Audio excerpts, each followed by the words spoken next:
like elongating syllables. So if you would say just like, the way I talk. yeah, it was dragging it out, and it made it really impossible to edit. So I think I got most of it. I think it was just some of the ether bit that I think you realised there was a problem anyway. Yeah. So And I think it was just it was weird because I couldn't even set it recording again, and I tried rebooting and all various things. In the end, I thought I'll just unplug the headset and plug it into a different one, and it worked. I downgraded my Skype to like 6.5, and you name it, I did it. Yeah, and then then it was just a matter of switching USB ports. Yeah, and the audio quality was great once you got it going again. So it was weird that, but so I don't think we missed too much of it really. Right, I'll send this link out.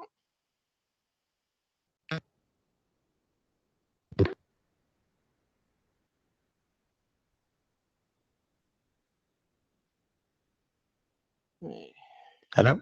Yeah, just send the link. Yeah, we're all still here. Just went quiet for a while. Yeah. I panicked now. It's like, oh my god, I'm gone.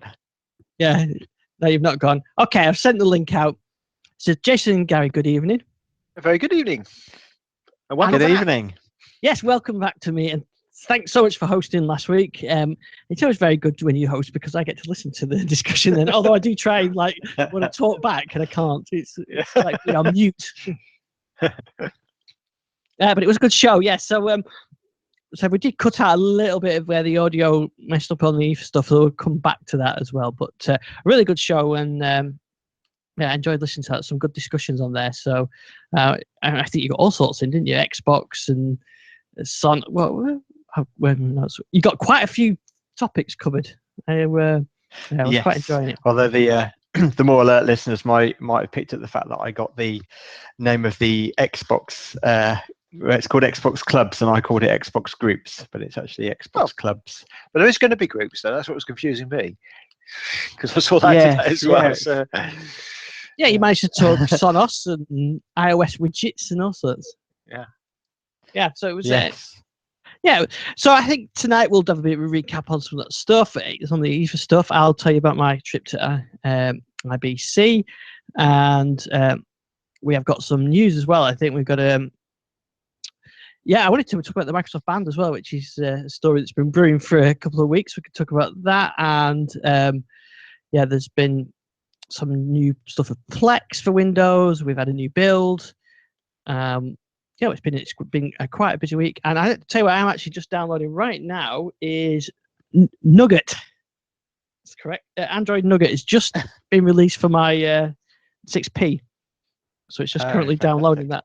So that's going to be interesting to see how that goes. I'll tell you what, I thought I wanted to test something on a Mac, so I just got off the shelf my dusty old MacBook Air, which is 2010 era MacBook Air. I use it occasionally, but it's very slow now. And I thought I'd put the latest OS on it. Little did I realise that Mac OS Sierra came out today, I think. Is that right, Gary? Yeah, it is indeed. Yeah. Yes. Yeah, so I did this yesterday.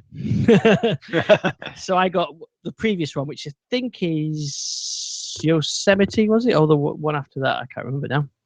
Anyway, I downloaded it. But I did put this on Twitter. People could talk about how long Windows 10 builds take to... This took nearly 2 days to get this down. Is that El Capitan? Yes, sorry. Yeah, you're right, yeah.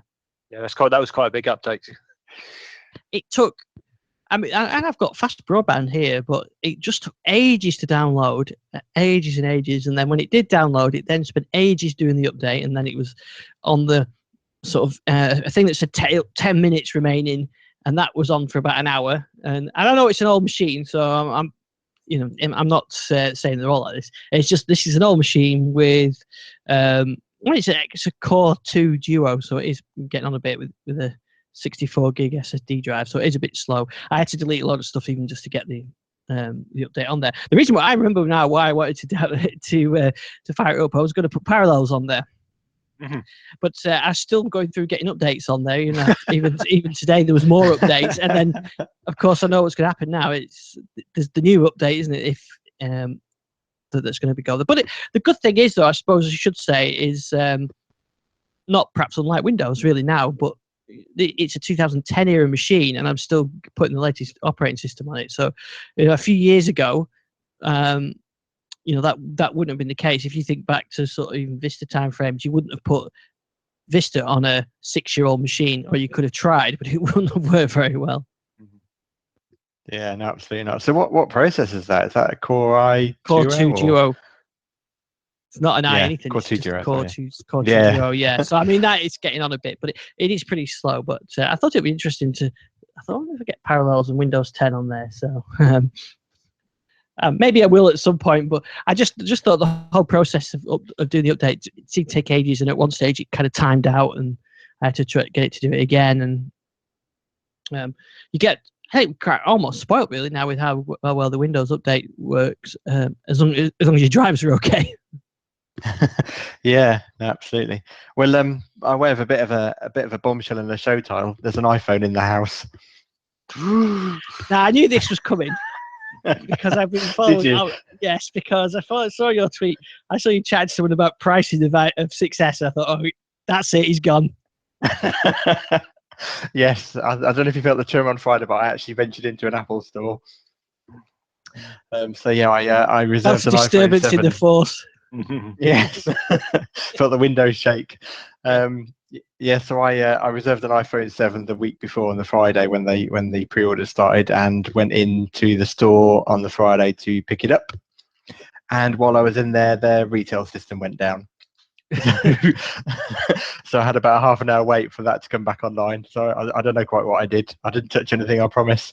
Yeah. So yeah, there's a lot of, it was anyone that had kind of prepaid for it was fine. But anyone that was had just done a pre-order to pay in store, they couldn't get the stock allocated. So but the one thing I will say is it's not mine. So my wife's currently using it. So she's given up her trusty 920, which was definitely starting to show signs of age and wasn't upgradable to Windows 10 mobile. So it's actually not mine. She's making use of it, which has led to some interesting conversations about why she can't make the home screen work like Windows phones. Okay, so to be clear then, so you've not moved. No, I haven't. No. Actually, I mean, to be the long story short, so as I say, my wife's got my old 920, which is very old, and it's always been a bit of a standing joke in our house how my wife's got the oldest phone in the house. So she always said that that she should get the next new phone that gets bought. And I've always joked, and even when I think I was even sat next to her on the sofa and said, "Oh, the iPhone 7's announced tomorrow." She goes, "Well, I don't care." She goes, "You're never going to get me one." So she was very surprised when I produced it. So yeah, so it's gone to her. It's mainly see if she gets on with it. If she doesn't get on with it, then she'll probably take my 930, and then I'll take the iPhone. But so far, I don't think that doesn't look like it's going to happen. She's the main the main frustration she finds is that she can't just turn the glance and go aspect of Windows Phone, and despite some of the pain points of Windows Phone that we talk about, missing apps, and she's also got the Sonos app installed, but there are lots of things to like about Windows 10 mobile, and that's why and even Windows Phone 8, and that's why it's so frustrating that it's in the situation that it's in, because while she'll adapt and get used to using the iPhone, there are things that she already misses. Yeah, I understand exactly where you're coming from, because it's slightly to less extent because I've flipped between OSs, but when I started using the 6P full time, I did I missed the. I think it's the live tiles and sort of the basic UI that I really missed. But of course, what happens over time is you get used to that, and then you also get used to the app ecosystem, and you've got Parrot on there, and I don't know. I was at the airport. I was at Schiphol Airport, and there was a Schiphol app, and I was at IBC conference, and they had an IBC app, and it's all these kind of things. They just build up, and I think you get used to then having all the availability of these, and that's what then you don't go back. Yeah, it's interesting because I said this last week. I think I mentioned it last week in the show, but or it might have been the week before. But the Honor 8 that I've been testing, I'm surprised how many times I picked that up on preference to the 950. And I know a lot of people don't like the EMU, the Honor stroke Huawei user interface. Yeah, it's got its own kind of Yeah, it's got its own look and feel. And iOS style. It's a bit iOS style. It's iOS with widgets, but better widgets than iOS 8's got. Right. iOS 10's got. So I think it's and I've actually found that it's probably closer to a Windows Phone than most things I've used, which is quite weird in some ways to say that. But because it's got you can basically have a widget screen, and then you can slide right to get to the apps, all grouped in nice folders. It actually gives me that glanceability to some extent, not totally, because obviously some of the apps don't have widgets and they don't always work and things like that. But I'm surprised how often I pick it up in preference, especially for using social media stuff, Twitter and stuff like that. Yeah. And it just seems to work. And I absolutely adore the camera on it, although it's not actually the highest resolution camera. The creativity I get with it is amazing. So I do like that, but I haven't thrown the 950 out. I'm still using it. That's actually my comms phone now. It's become the texting and phone call phone rather than the internet phone, which means I get a lot more battery life because I've got 2 phones. Well, that's exactly what I've been doing. It's always useful. I mean, especially when I was away last week. Having the 2 phones, you just get that. You do get that extra battery life because you can use one more than the other, and vice versa, and so it spreads it out. I mean, people kind of laughing at me with my 2 phones last week, but I found that quite handy. But I have to say, when it comes to the apps, that's where the problem is, and I know it's something we've talked about for a long, long time now, and it's got to the stage where if you want to use third-party apps, really, you've not got a huge amount of choice. You either go iOS or Android. There are a few exceptions, and sometimes the apps are very good, and in some cases even better. But on Windows, but there's just so many where and everywhere you go where you see get our app, there's always just the 2 icons, isn't there? There's never the third Windows one. I mean, I suppose I say never. Occasionally you see the Windows one, but even when they do have it, they don't always publicize it. And I think, well, I mean, I've discussed the development side of things over the years, and at one stage it was starting to pick up that we were starting to get asked for Windows apps. Don't get asked for Windows apps ever, and now not even desktop ones, which is a bit worrying. But no, it's always Android or iOS. It is really frustrating how they lost that momentum in, and it's unfortunate that loss of momentum seems to be driven by the US market, because I think if they'd kept releasing phones in Europe and just decided to focus on that market, I think it kind of reached that point where it could have grown. But because it's not successful in the US market, they've stopped producing new phones, and particularly the lower end handsets, and the 950 now you can pick that for like £250 now. It's like almost like a bargain basement phone. Yeah. And I know the price keeps dropping. I think they're looking at getting rid of dwindling the stock down now, I think. And I have been so tempted, especially with it being so cheap, of getting a 950. But I think I said to you on Twitter, Ian, that problem with if I buy a 950, no matter how cheap it is, I'm basically committing to Windows Phone for another 12, 18, 24 months, and I just don't feel like it's at that position where I'd want to make that leap. And it's strange, really, in a way, because it's odd with iOS 10. They've actually moved the info screens to a side swipe on the lock screen, and actually if they just left it where it was, that actually probably would have provided my wife a more closer experience than she needs, because I don't understand why I need to swipe left to get my notifications and widgets. I guess iOS is kind of introduced now, but the one thing I will say, with the iPhone 7, I was really undenied about getting an iPhone 6s, because there really isn't that much difference. But I just figured probably if I had an iPhone 6s, I probably would have stuck with it. But buying new into the platform, I figured I might as well just get the latest phone and be done with it. But that button that isn't a button, I challenge anyone to sense that it doesn't feel like the button's actually pressing.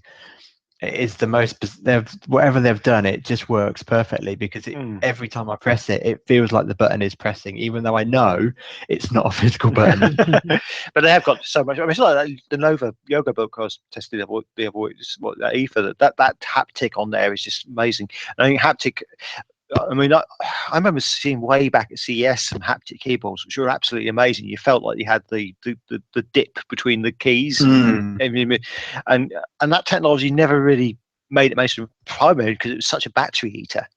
I think now there's newer haptic technologies out there which are starting to go, and yeah, you're right. I mean, it just really does feel like a button press.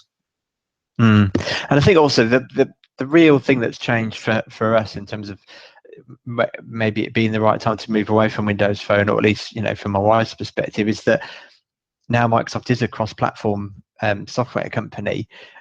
She doesn't need to lose all the Microsoft services that we've come to rely on. So she's got OneNote on there, which means our shopping list is synchronized across, you know, her iPhone and my Windows Phone. She still uses Outlook.com, although currently at the moment using the built-in mail app on iOS, but not. But I think I might get her to try out the Outlook app, because I think that might have. Yeah, it's very good. I like that. Yeah, and also I think it might have better lock screen info as well than the built-in mail and calendar apps. But you know, my son has an iPad that he uses at school, and it means that she can now iMessage him and things like that. So it just, you know, just fits better. And in terms of the hardware, I mean, it feels amazing, I have to say. I know it's Apple, so you know that's where they've always excelled, is in their hardware, but it does feel really nice. But I'm kind of avoiding talking about day-to-day use too much, because as I say, it's not mine, so I don't think I have used it other than helping us set it up and tinkering around with it. I've not used it enough to give any real kind of day-to-day experience in terms of someone switching from Windows Phone. I think what you're saying there is right, and that's what I found going from Windows Phone to Android this time, as opposed to when I did it. I think I went from iOS probably to Android last time, you know, a few years ago. Is that the Microsoft services are all there now, and they are a full, not a second class citizen. They're, you know, they're a full viable system. So I use the Outlook app, and I don't even use the Gmail app anymore, because the Outlook app is better. And in some ways, the Outlook app on Android is better at filtering mail than the Outlook app on Windows 10 Mobile. Certainly the way that it can cleverly filter out, I think the focused, I think they call it. So especially when you're wearing a wearable and you get the haptic, you know, the alerts of email, it's only notifying me about things that actually do matter, and the ones that don't matter, it doesn't bother to tell me about, and I can catch up with them later.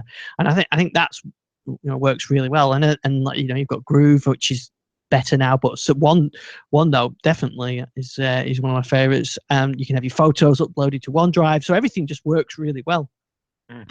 Yeah, absolutely. Yeah.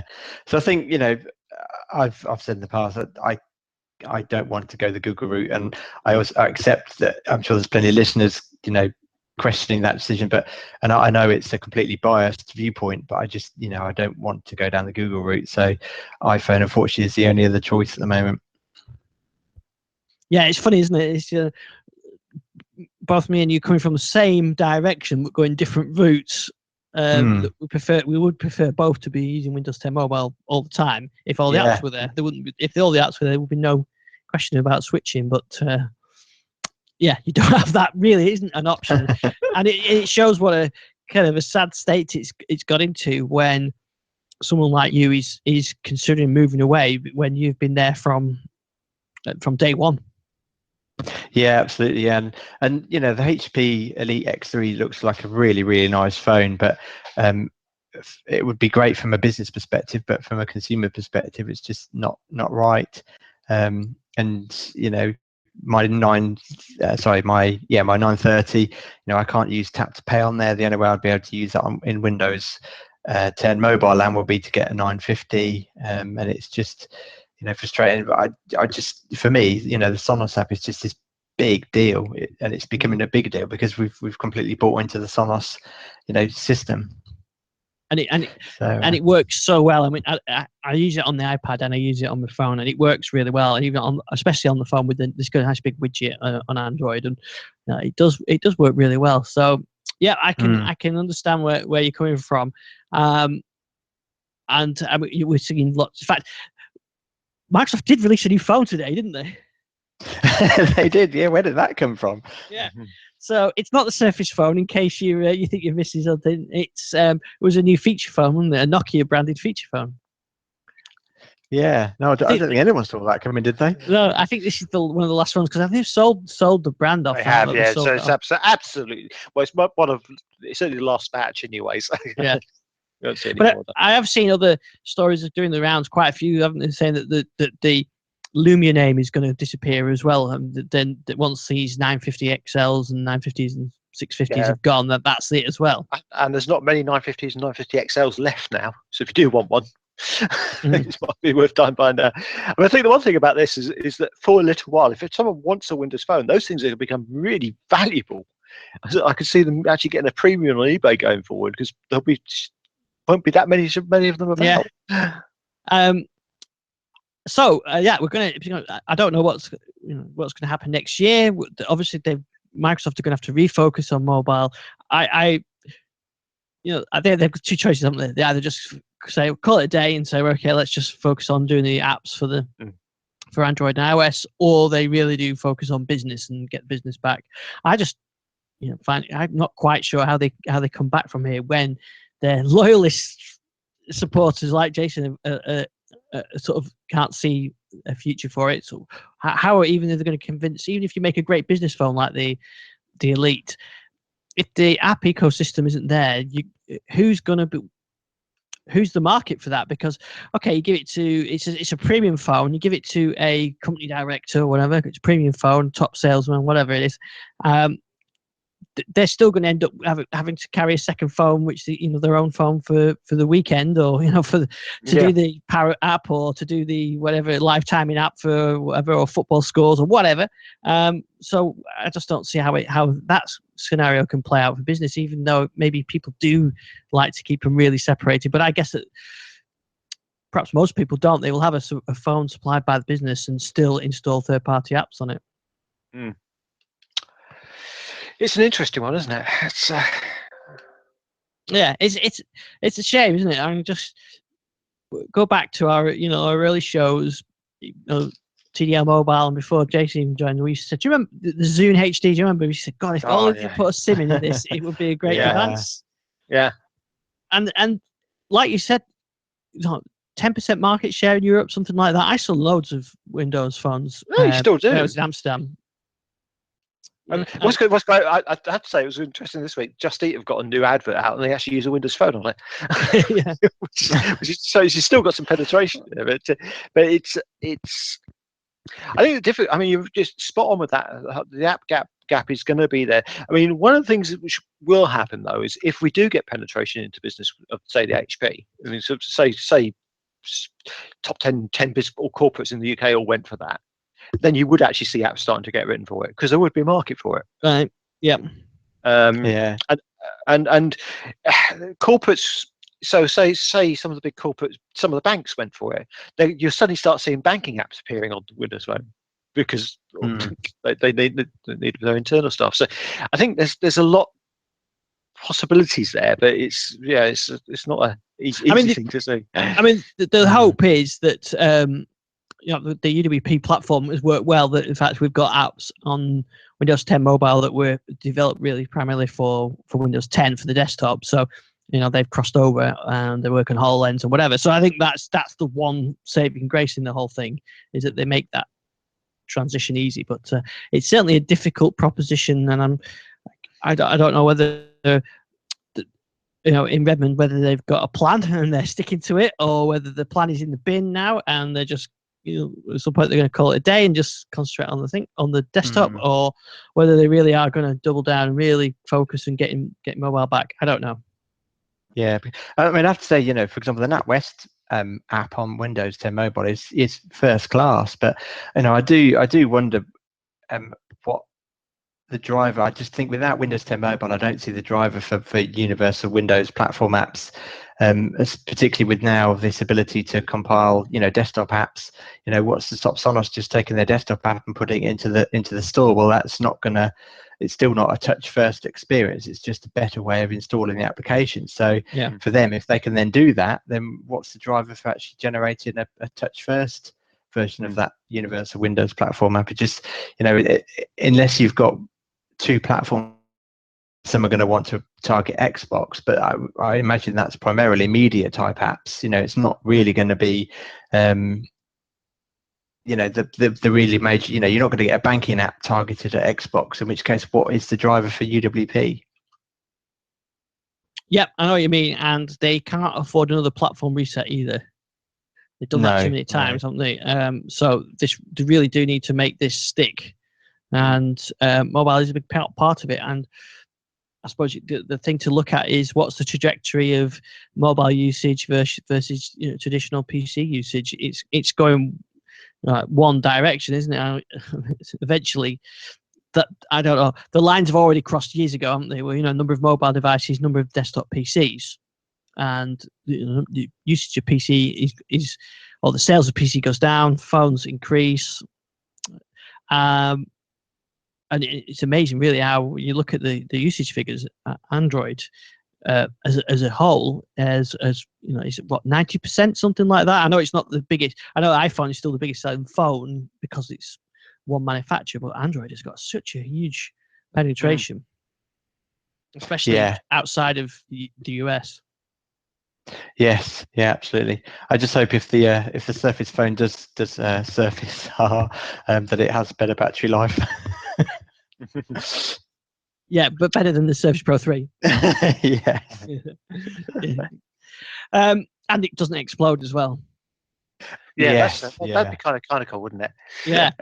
I know you talked about this last week, but that's really it's really been bad news for Samsung. Yeah, I'm sure it's going to take them a long while to recover from that. Yeah, and especially since it seems to be spreading a bit with products. So, and as I said last week, it's not the fact it's the phone exploding; it's the fact it's the batteries, which has been Samsung's one of their biggest selling things. Is the fact they've had this reliable battery technology, and that's not going to be seen so much.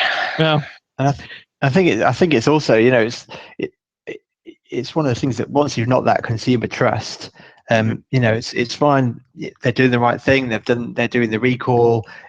Once they've solved the problem, they'll ship out a new device to you. But like Paul Thurrott always says, in the future, people will be amazed to think we put these things right near our heads because and so if you start to doubt, even if it is a replacement device, if you doubt its robustness, you're not going to want to put that thing near your ear. Yeah. No, I mean, you already see the jokes on Twitter, don't you? The people in fireproof suits and saying, bomb disposal, you're saying hit latest Samsung boxing things, It's already a joke, and it takes people don't necessarily understand the problem, and they hear, oh, we get one of them new phone, I'm not going to get one of them Samsung ones, they explode, and that takes a while to get back from. Yeah, and you get all the jokes, don't you, at the moment? So that's really difficult to get out of. It's almost worth changing the brand at that point. Yeah, I mean, maybe that's it. Yeah. They'll have to the Note or the Galaxy. Even it could affect the Galaxy name, couldn't it? That which has really been the only really successful Android brand. We were talking about how well Android's done as a platform, but if to most consumers, probably the Galaxy is the most well-known Android phone. Yeah. Although Google are launching, I think it's the 4th of October, isn't it? They're potentially launching 2 new devices. I think it's pretty well definite now that they're dropping the Nexus name, and there's going to be a Pixel and a Pixel XL. Yes, which is going to confuse a lot of people, but there we go. Yeah, which will be not unlike my 6P. So which will be nice devices, but I have heard that they're going to be premium devices. So I think there's plenty of room for people like the Honor phones, like you were talking about. That Honor 8. But having said that, the Honor is not actually that cheap compared to the previous version of the Honor, and there is definitely a drift up on pricing on Android phones at the moment. Yeah. Although in general, I mean, in this country, a lot of people get those phones on contract, don't they? So, I sometimes wonder. I mean, the price is important because sometimes it does impact whether or not you have to pay anything up front or whether or not you just purely pay it over contract. But I just wonder sometimes whether or not that price is always seen by the consumer, if you know what I mean. Well, I guess in this country that's the case. I mean, there's a lot of places moving away now from contract model. Certainly, the States seems to be moving away from contract model, and a lot of people are paying up front for phones. So I guess that price does come into it to some extent. Right. Yeah. And certainly that's the Honor model. I mean, other than 3 in this country where they have got contracts, the Honor model is online purchase. You basically buy it from the online web store, and it's yours. And I love. So it's one of the big things. Sales pitches always on the Honor is it's for the young people. I must be a young person because You're one of them young people, yeah. Yeah. Did you get your magnetic tape drive connected up to it? Well, no, paper tape. The tape, punch tape. Have you got the punch tape reader? Oh yeah, of course. Now, talking of sort of brands and termination of brands and things, there's been a lot of rumors about the Microsoft Health and Microsoft Band platforms, isn't there? As rumors of that being shut down. Rumors and facts. So obviously, the one thing we do know is that the Health's been rebranded as Band. Yeah. Mm-hmm. The Health app has been rebranded as Band. So the Microsoft Health has basically gone. And then there's been a lot of rumours that they're more than rumours. They have got rid of the team which was working on Windows 10 being ported to the Band. So that's like Mary Jo Fowler reported that.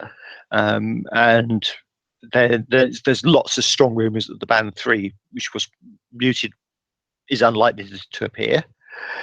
So, but then again, the whole point of the Band and the Health platform is it was supposed to be a platform, but it's supposed to be licensed to third parties, and that really hasn't happened. Yeah, I was going exactly that. Yeah, I mean that's why they renamed the Health app. Well, it was originally called Microsoft Health, was because it could support multiple devices, but nobody ever really, no OEMs bought into that, did they? So it was renamed to Microsoft Band this week. But yeah, you're right. It was only really ever as a technology sort of proof of concept almost, wasn't it? Yeah.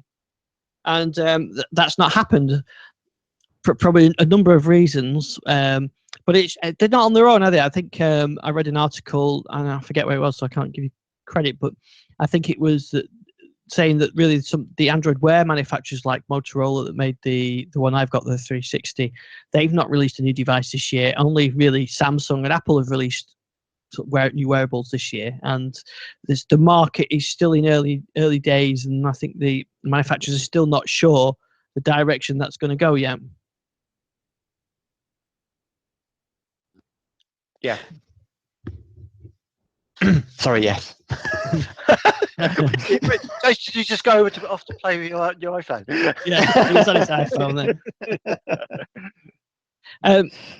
Yeah, so maybe that's why Microsoft consider, but I can understand perhaps why they would not continue with it for that reason, that wearables is still a very open early days market. But surely that would be a reason why you sort of continue in it, because it's still all to play for, and maybe you follow the direction. And if you think that, well, yeah, I mean, I think the other thing is that you've got to look at the cost of the Band in terms of the number of returns they're getting. How many times do you return your Band? Yeah, I'm on my 4th or 5th, I think, something like that. Yeah, so I mean, and that's not an uncommon story, especially with the Band 2. I mean, it's got to the point now that where certain retailers are actually recommending you get a refund when you try to return your Band, not replacement, which is really unusual. Most people want to do. Just going back to iPhone just now, I just wanted to bring up on something which I picked up earlier. Tero Helone, I can never pronounce his name, tweeted out that iOS 10 adoption is now 37%. That's 333 million in a week, which is roughly the same as it took to get Windows 10 on in a year, because I think we got 350 million in a year on Windows 10. Yeah, and probably never for Android for the new Android 7, because it is the manufacturer's so slow rolling those out. Yeah. So it's just very. That was something that also is kind of puts me off Google. I know you can buy the Nexus device and they pretty much get the updates immediately, but that's the one thing with iPhone, that an updated OS goes out and it's available. But yeah, I think it's difficult with wearables, because I this is a pure personal thing, but I don't really. I mean, I do use a Fitbit, but that's really just my own little way of kind of seeing, if I've moved around enough. Is I know it doesn't necessarily have any direct impact on my health or my fitness, but it just is a little mental reminder that I've been sitting around all day. And but overall, I still like wearing a watch, so I don't really want to wear something that completely takes that over. And I think and sorry, and you might have said this, but particularly with the Apple Watch Series 2, that clearly has kind of switched direction from being a kind of app centric system into more kind of fitness orientated. Yeah, and I think all the platforms have moved that way. I mean, certainly you can see that the next generation of the Google Wear is going to have a lot more fitness stuff in it. Pebble put fitness top and center in their latest OS update, much to the chagrin of a lot of their users, because they got rid of the past timeline, which had been quite a hit with some people, not everybody. But yeah, so I definitely see that as being a big driving force. And I think, I'm with you, Jason. For me, the Pebble's a watch first and foremost, and it just happens to have notifications and other things in it. Well, that's how I use the 360 though. It's a watch first, but then it's got all the notifications with it, which is what I really like on it. And there are apps that you can use on it, but I think it's more about the notifications and if anything. Yeah, and the other thing is the whole fitness tracking is a saturated market. I mean, you can go and buy for about £8 a fitness tracker from which is Bluetooth LE, does all that stuff that all these really expensive platforms does, from one of the Chinese manufacturers, and they work and they do the job. And they all do the same thing. They all track fitness. They track your steps in a very way which is actually not 100% accurate anyway. I really good example, but I did 1,000 steps while I was driving. and I was wearing 3 different platforms, and they all recorded those 1,000 steps. It was just because I was going over bumps, basically. And they always pick up when I'm playing the synthesizer. They the left-hand chords. They always pick up as a step. And there are going to be better ways of tracking that sort of stuff. But at the moment, they're just pedometers. They're very expensive pedometers in lots of ways. And you get sleep tracking and things like that, which are improving. There's some really clever stuff coming around the corner on sleep tracking and things like that. So, and there's some integration now. Some of the Tyrion thing we reviewed in Fascinating Tech last issue, their sleep integration is quite clever because it actually uses the band to control your lighting in the room and things like that, so you go to sleep and things. But those things are coming. But at the moment, you're spending a lot of money for something which is basically a pedometer. And I like the smartness stuff. I like the notifications and the Pebble, and I love the fact I can change watch faces whenever I want to, because I'm a bit of I love that. Yeah. Change the watch face phone move, but I wouldn't trade that for something which only lasted a day in battery life, because that'd be just too inconvenient for me. But I think we will see platforms come along. Now, the interesting thing I think is this whole idea of the watch as a communication device going forward. So as a sort of a secondary screen for a phone. And the idea of the non-phone as well. So, because we talked today about the fact that I'm using one phone for notifications and calls, and the other one for actually doing browsing the internet. Ian likes these big phones because he can obviously for browsing the internet, but they're not overly convenient for holding up to your ear. I know you can do, but some people with small hands would struggle with that. And it's that old Dick Tracy walkie-talkie watch actually may come true, just as the communication part of something which you then have a hybrid system where you can have a secondary screen. Yeah, which is a bit like how I like it for notifications. Really, I don't have a ring or notification sounds on my phone because I don't need it, because I get the haptic feedback, which I find much more convenient. So, I know what you said. They can work together, and maybe that's where the future will be. Is we'll have these sort of screens that work together. I think we've talked about this in the past, haven't we? Where you maybe have a computer with multiple screens for depending on the situation you're in. Yeah, and you can see that. But I mean, look, Pebble's got their Pebble Core thing coming out, which is like an Android phone in a tiny box, which has Alexa in it. And once you start getting that sort of thing, I've just set off half a dozen people Amazon Echoes. Which is due out later this month in the UK. It is yes, indeed. of course, yeah. Yeah, which is rather cool, and the Amazon dash buttons. But we'll come on to that maybe later. But the whole thing with Alexa integration. I mean, the fact that Alexa, I mean, that going back to Sonos, that was an amazing move on Sonos's part of licensing Alexa.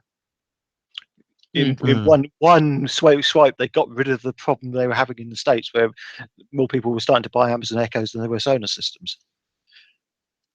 Because you can now have that kind of Alexa and also have your top quality music. Yeah. So yes, but I think wearables have got to go some way. That's integration, because I mean one of the great things about the Pebble is it's got a really good microphone in it, and it will pick up. I mean, I send text messages from the Pebble quite often, just talking into it. I mean, people look at you a bit strangely, but it's like holding a big brick phone up to your ear. People used to look strangely at Ian. Yeah, they still look strangely at me, but that's another. but for other reasons. But that's now become a common thing. Most people, I mean, 5-inch phones are not uncommon now. They're almost the norm. And I think talking into wearables may not be a big thing in the future. And then there's whole things around bone conductivity and all sorts of things which are coming in. So you might actually have a tiny discrete earphone in your ear, which is your communication part of the system. Yeah, you have basically in all the time, a screen on your wrist, and then you just answer your calls that way. And we may actually go away from this idea of using a phone as a phone, which has a lot of benefits. You don't get them exploding by your ears, for example. Yeah. But then it makes me think, well, perhaps the band isn't the answer for Microsoft, and that's where Windows 10, UWP, and maybe even technology related to HoloLens, that's where a wearable. So maybe the band will go, and we'll have some new Windows 10 based wearable. Maybe we'll have a very low cost portable wearable HoloLens going forward. Yeah, a Surface band. Why not stick Surface on everything? Yeah. But the one other issue that I think if they do drop it though is it's that thing of Microsoft coming up with a platform that you buy into and then they kill it. They do it with various technologies, Windows Media Center, but I'm thinking like Zune, Plays for Sure. No, we're back in this thing where they do two versions and then call it a day, and does that put people off using new technology from Microsoft? Yeah, it's a different one. But I mean, Apple and Android do exactly the same, but they just force you to do the updates. But when Microsoft tries to do that, and they get into big trouble. So it's a really difficult situation. Yeah. You also do wonder whether or not having a Microsoft wearable actually makes sense if they haven't got a mobile brand as well, because you're not likely to wear. While it might work, you're not really going to buy a Microsoft band to use with your iPhone. I know people like us might do, but the general public. And it works very well. The general public will buy. Well, it's a very premium device. Might buy an Apple Watch, or probably more likely, Android has the biggest market share. They're likely to buy an Android Wear device. Yeah, or going on Kickstarter Pebbles, but yeah, exactly. Yeah. So it may well be that the band disappearing is all tied into that declining strategy. We'll have to see. It's the consumer strategy, isn't it? A more business orientated focus. You can see it coming, can't you? Really. Yeah, and obviously they've done away with the Xbox Fitness program, so that's going away. And it may also be that Microsoft generally, historically, I know things have changed with Surface, but they're generally try and provide a platform for OEMs to build on. So, I wonder why we never saw that. One day we'll probably find out why no manufacturers took on that. Because you see all these, like Gary, you mentioned these Android ones. The sort of cheap Chinese ones, they all tend to use a couple of different Android apps, don't they? They don't develop their app for themselves. They just tend to get effectively off the shelf one, which is what Microsoft were kind of offering. So it's interesting that they didn't choose that route. Yeah, and we do have. Go ahead. I was just going to say, just as a quick aside, if anybody does fancy trying a Pebble out, they've just reduced the price of all the of last year's models. So the Pebble Time is now $99.99 because obviously the Pebble Time 2 is due out fairly shortly, which is quite remarkable for the bit of kit you get on your wrist for that price. Yeah, it's a nice device for that. Yeah. Now we do have some good news for Windows users. Did you see that the Plex for Windows 10 Mobile is out of beta now? That's the UWP app. Yes, which is good. Yeah, and it supports Continuum as well. Yes, and that's quite nice. I mean, Continuum is still a great product, and I mean, there's one other reason I still hang on to 950 because I actually do use Continuum quite a bit now. I've actually got the dock plugged in at the moment with the Continuum running because I find it's quite useful for some of the apps on Windows 10 Mobile. Actually, the updates and the live tiles are more intuitive, I think, than some of the stuff on the desktop. So I have that little running on my big wide screen in a little corner. But yeah, I mean, Continuum, I think it's great, and I think it's a really good idea. But so even that's an edge that Microsoft is starting to lose. We're starting to see some of the stuff coming out for IR, the split screens things, and Google with some of the bigger screen apps, which are starting to get to being desktop style apps on tablets and phones. And there are there's third party screens you can now plug into, which gives you that laptop experience with an Android phone. Continuum is better. It's still a better experience, but there are options out there. Yeah, I must admit, I mean, Continuum seems such a great idea, but I very rarely use it. Very rarely. I think I find it up, the initial stages when I had it quite a few times, but I've probably not switched it on for 6 months. Yeah, I mean, I've used that usage. You don't, if you're not traveling, you don't tend to have that usage. I mean, I use it when I'm out in hotel rooms to RDP, and I've done some development using it. So I mean, it is very powerful, but it's but you've still got to carry stuff with you. You still got to carry keyboard and mouse and stuff like that with you. Yeah. And especially when you get such nice lightweight devices like the Surface Pro 4, if you've got that, then you don't need it. Yeah, and I think that's the thing. But I must say I was really enthusiastic about that, but more I've actually used it and played with it, and I still like it a lot, as I said. But actually seeing the use case is becoming more difficult. Yeah, I was playing with a really nice notebook. I don't think I even mentioned it last week because I wasn't here, so I wouldn't have done. I was playing with the HP Spectre 13. And, that's a nice bit, yeah. So these Ultrabooks now are so nice and light that you really, it's no problem carrying one of those around, is it? Yeah. I mean, that's a very light big kit. Shame it's not got touchscreen, but yeah, I found that a bit odd actually. I did try touching it a few times, touching the screen, and thought, well, I forgot that it hasn't got it, but it's a really nice device. So this is a 13-inch screen, but with like a really nice gold finish to it, and a nice hinge to it, small bezel, very light. i7, I think it was as well. So it's not a cheap device, but a very, very nice device. Yeah, good developer's kit. Yeah. Yeah. No, they do look really nice devices. Because obviously I've been looking around to see what there is in terms of competitors for Surface. So there are some really nice devices around. There are, There's that, and there's the Dell Express 13, and which is just had an update. So that's kind of. They've updated that to the new chipsets, and we got all the ones I saw at IFA, the Swift 7, I sent the I can't remember the Lenovo, of course, the Mix 500, 510 today, the Asus Spin and Switch series, which are slightly different to the Surface, obviously, but and then the Asus one, which I can't remember the name of. It's gone completely out of my hand, but the Asus one's called. But they've got one as well, which is very similar. So yeah, I mean, you've got huge numbers of options out there now. And I was saying to last week, some of them are actually better than the Surface, I think now. Yeah. And that didn't used to be the case, but I think the Surface has got dropped back a bit. I mean, certainly. One of the disappointing things I think with some of these is something you know all about, Ian. The fact that things like the Yoga 910 hasn't got a Thunderbolt 3.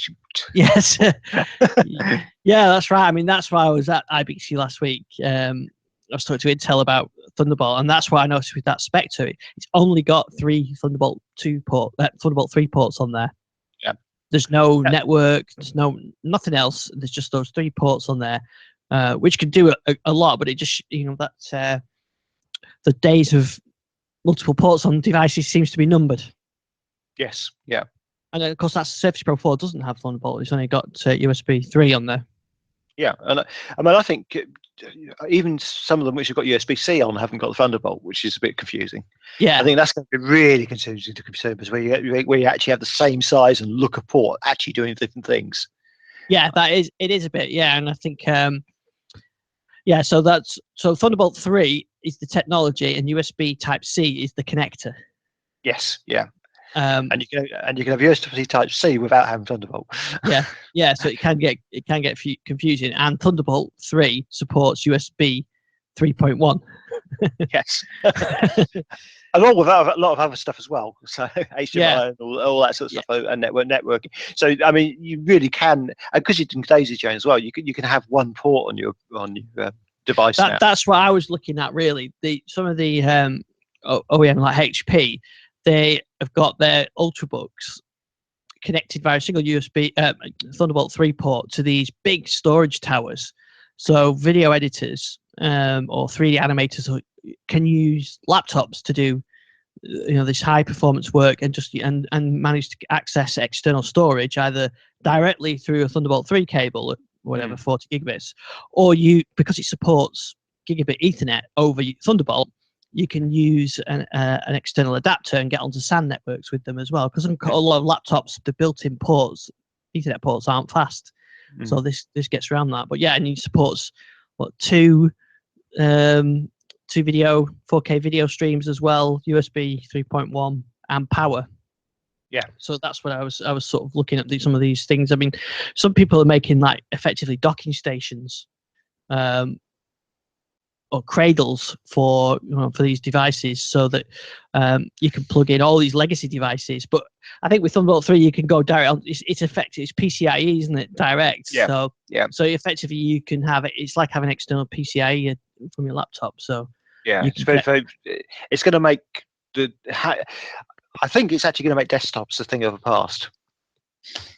Yeah, because you don't need card slots. That's the thing, isn't it?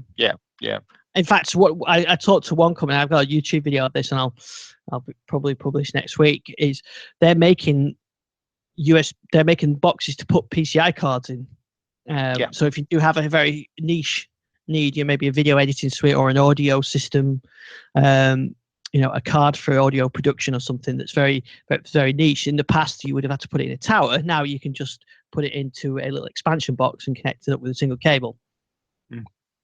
So I think, yeah, you're right. When someone like Jason is looking for a new device, that is one of the things that you want to look out for. And I'll have a few articles on this, but I think if I was buying a device now, I would seriously consider. I would almost discount anything without it on, because it is the next standard of connectivity. Yes, definitely, and I think just take a step back on this. So say the other thing you could have is like the Intel sticks and things like that. If they had this USB-C on, you could then have an external box to put your PCIe tuners in, and you could have you back to your media center days. But back on the rest of the show, but you can certainly see the power of this thing, this whole concept. It's just I'm actually surprised it's taken so long to get here, but I know why. But there's been so much politics in the connector world, and it's actually taken the fact we've moved to the new USB-C thing to allow Intel to get in under the skin and put the stuff in. And I'm waiting to see what Qualcomm come up with as a competitor, but it's certainly it's definitely a very powerful thing from a laptop, and it's actually I think going to reinvigorate the laptop market again. Yeah, it does mean it's absolutely super thin because they haven't got to have the connectors on them devices. Yeah, I mean that's what they were showing me. 3D sort of editing on an Ultrabook that you would normally you get your GoPros that are producing 360 videos at 4K. They're massive files, and no matter what Ultrabook you've got, you can't really store them forever on there. So you maybe do some editing on your laptop, and then you would put them onto an external drive. But with the speed, you don't need to. You can edit directly on the laptop from an external drive. And I think that's one of the things. I mean, I talked to Panasonic, and they're talking like 8K movie production systems and things like that. But they were kind of saying that consumers don't want to wait for files to transfer either anymore. Never mind just professionals. So that's why this connected. But like you said, it's almost a bit of it opens up the opportunity for laptops and mobiles, and even just things like docking stations. I mean, we have the thing at work, you buy a laptop and you buy a docking station for someone, and then the next laptop, that laptop breaks and you bin the docking station because no two laptop and docking stations ever fit together, and just having a single connection is a lot easier. These are universal, effectively. Yep. But I wouldn't surprise me to... Go ahead, Jeff. I was going to say, just remember, all this change takes courage. And of course, that was the great thing that was really funny, because I talked to Adobe, Intel, HP, Sonic, some of the specialist ones, and they all would say, well, we don't know what Apple is going to do with their next devices, but it looks likely that they'll have Type-C ports on the next MacBooks, but they either don't know or can't say. so there's this huge build-up of all this ecosystem of Thunderbolt external storage and peripherals that don't work with Apple devices, and they're all dying to get this working. So I'm sure they will be on their future devices. But it wouldn't surprise me if sort of the next Surface has got one of those. And I mean, this Dell XPS that I'm looking at now has got one. And you don't really need a lot of external connectors when you do that. And like with the HP, you don't get any. Yeah, I do think the next Surface models, the Surface Pro 5, would have to have that, I think.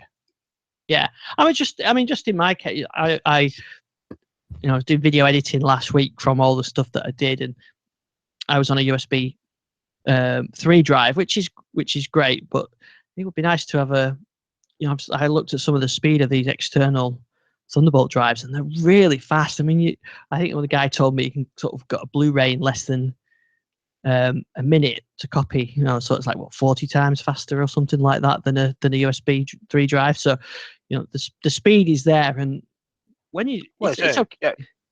I mean, it's an internal drive, isn't it? Yeah.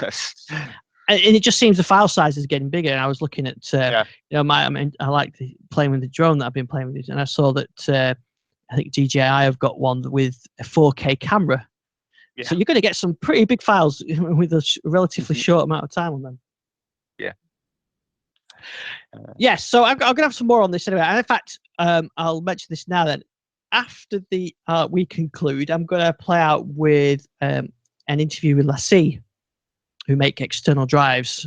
And next week, I'm going to have. In fact, I'll do this week. I'll have LaCie and Simply, who make external drives. Next week, I think I'll have Panasonic, and they're making external drives and Thunderbolt 3, so they can explain that on. So that'll be coming up shortly, and we are kind of running out of time actually. So we are, but just before we go in, and mentioning LaCie there, that reminds me, because you used to hear a lot about LaCie on the Home Server Show. Yes, that's right. Yeah. Which recorded their final episode last weekend. Oh, it's so sad, but understandable. Yeah. So Dave's still going with his podcast, but Dave McCabe, but it's a new direction. So I'll include a link to it. And I did record him a little message, which I've not listened to yet, but I do believe he played out with. Yeah. On the show as well. Good luck to those guys. Well, and Dave, particularly what he's doing next, because it sounds exciting. Though, so yeah, good stuff. Yeah, it does. But I will be Sam Silver Show. Yeah, it just shows you, doesn't it, how times change. Yeah. From our sort of 2007 days when we were talking about that. So, like I said, we are running out of time. We did have a new build, 14926. There was this news feature in Edge. Have you given that a try? I haven't installed the build, I must admit. It's still early days for me to faff around setting up VMs and stuff. Yeah. my desktop is still actually has just finished installing. It's taken a day and a half. Which is beating my Mac. I wonder why this one was taking such a long time, to be honest. But it doesn't usually take that long to update. But it has just finished. So that's good. There wasn't a huge amount in this one. The snooze feature is kind of creating a reminder. So I don't know. Probably a lot of people do what I do. Is you think, I need to look at this, and you just leave the tab open in Edge, and then you come back to it later. Well, now you can create a reminder effectively with Cortana. Just the usual Cortana stuff. So Oh, and Cortana's just fired up on my. Yeah, I think also this build allows you to play around with the messaging everywhere, or is it Universal SMS now, or whatever they've called it? Well, for Skype. Yes, in fact, on the phone, Skype. Yeah, in fact, on my it just came up before because as we were coming to record, I thought, oh, I'll get the I'll have a look at Skype, and anyway, so that came up on there. So I suspect we'll get a build probably roughly once a week, because we did get a week off, didn't we? Previous to the last build. So there's been a bit of a gap, but I wouldn't surprise me if we get another build this week. And one really important thing is for anybody who work on this is they are expiring the builds now. Yes, I almost got caught by that because I've been away for a few weeks and updated. So yeah, yes. I had the same thing because I left one of my, I think it was my Edge, my Encore 7, 8, Encore 8. It's been left sort of on the desk for a couple of weeks, and then I fired it up yesterday, and it was warning me about build expiring. So I can 100% see why they want to do that. They want to keep people on the current builds. That makes absolute sense. Yes, yeah, definitely. And one thing also we didn't quite have time to talk about as much as I would have liked is we talk about being careful where you buy your media from. Unfortunately, Sainsbury's have announced they're shutting down their video, their yes, ebooks, tweet this, yes. Digital magazines and MP3 music, which essentially means if you've bought any movies from Sainsbury's Entertainment that we lost. I think they are talking about some refunds. I've actually got an email from them now, and it just says that we will refund you for any movies or TV content you bought to own, as well as any active rentals you have. So it'll be interesting to see what I get back from that, because the only movie I bought from them is the Lord of the Rings Return of the King movie, and the only reason I did that is because for some reason Talk TV or Blinkbox as they were, they don't recognise that movie as having ultraviolet rights, which essentially it should. So apparently there's been quite a few problems with that particular movie. Apparently I think there's 2 different identifiers on the movie, one of which has ultraviolet and one doesn't. So right. So I purchased that one movie from them which has ultraviolet rights. So it'll be interesting to see if I still get a refund, and if I do, will that be removed from my ultraviolet library, which will be frustrating if it does. That kind of defeats the object. I don't know because when Nook e-readers closed down, they transferred like their users to the Sainsbury's. I think we've lost. Are you back? Yeah, am I back? You're very distorted. Odd Dalek mode. I've got Dalek. That's his natural. He does this occasionally. Probably won't be able to get me back. Well, we'll pick up on that conversation next week then. Yeah. We'll let Gary get back to Scaro. Exterminate. So we'll be back. I'm going to play out the other interviews now anyway. So we'll come back next week and we'll talk about the movie services again. So Jason, Gary, until next week, we'll see you then. Yeah, cheers. Bye. Bye. Oh, you cleared up just at the end. I cleared up just at the end. Oh, well, never mind. Right, what I was trying to say was that it was really funny that the Nook got transferred to Sainsbury's and now be transferred to Kobo. Right, I'll try and edit that back in. All right, well, we'll catch up on that next week. So I'll speak to you next week. Take care. Yeah. See you guys. Cheers. Bye. Bye.